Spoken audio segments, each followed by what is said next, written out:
L'union sacrée des industriels va-t-elle aboutir à un immense gâchis? L'annonce était pourtant belle début avril, fabriquer 10 000 respirateurs en 50 jours. Pour cela, des fleurons ont réorienté leur production avec Air Liquide, Valeo, PSA ou encore Schneider Electric, comme ici sur le site de Chasseneuil-du-Poitou dans la Vienne. Des salariés volontaires se succèdent jour et nuit pour assembler et conditionner ces tuyaux qui relient le respirateur et le patient. En très fort enthousiasme dans l'usine, à la fois le défi à relever d'industrialiser cette quantité rapidement, mais surtout le sentiment de participer à une cause, nationale, une cause majeure qui tient au cœur de tout le monde. Alors, les médecins disent que c'est une erreur de la part du gouvernement. Est-ce que ça peut freiner votre enthousiasme? Je ne suis pas habilité à répondre sur ce sujet.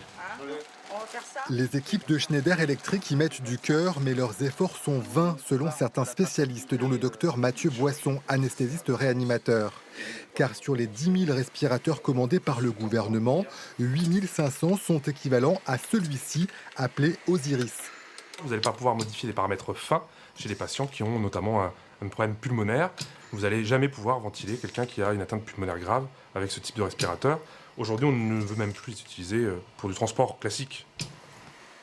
À côté, un autre modèle de respirateur de transport, le T60, plus complet, plus précis, mais aussi plus complexe à produire. 1600 exemplaires ont été commandés, 5 fois moins que le modèle Osiris. La question qu'on se pose avec ce nombre de respirateurs produits en France, c'est qu'est-ce qu'on va en faire pendant la crise, mais même après la crise. Clairement, pour nous, rien.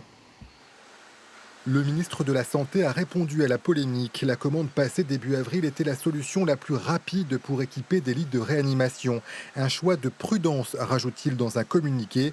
L'opération va coûter 30 millions d'euros à l'État.